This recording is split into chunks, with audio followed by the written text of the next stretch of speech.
Chef Emmanuel. I have over 10 years of experience in bakery technologies and innovation. Today, I will show you how to make Black Forest bread using Saf-Instant Gold Instant Dry Yeast. Let's get started. Here are the ingredients. Bread flour, 500 grams. Water, 275 grams. Chocolate flavor, 25 grams. Alkalized cocoa powder, 25 grams. Sugar, 75 grams. Salt, 9 grams. Egg, 50 grams. Milk powder, 15 grams. Shortening, 40 grams. Glazed cherry, 50 grams.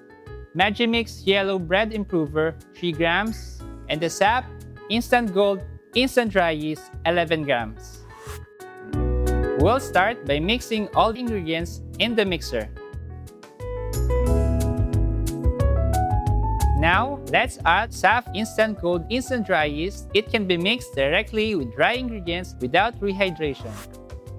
Start on low and mix for 4 minutes.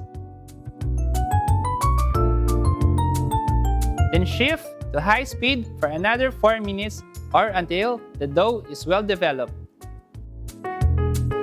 Next, cover the dough and rest for 10 minutes at room temperature.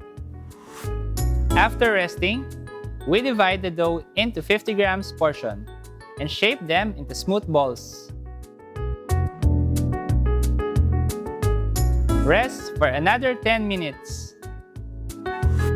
While the dough is resting, let's prepare the cherry and chocolate filling.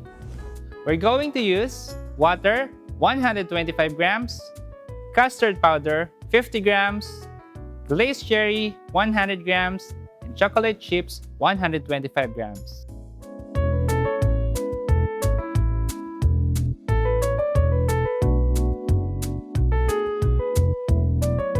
Next, flatten each ball and add the filling. Then lock and reshape into a neat ball. Make sure the dough is sealed so nothing leaks. Place the dough in the pan. Spray the top with water and gently dip into the chocolate streusel. Press lightly so that the streusel sticks. Let it proof at 30 degrees Celsius for 75 to 90 minutes until doubled.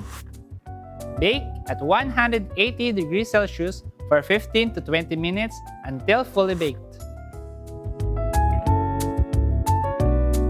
Now, for the topping.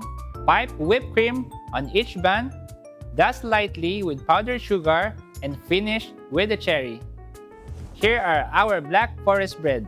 Enjoy the recipe and stay tuned for more exciting videos and baking tips.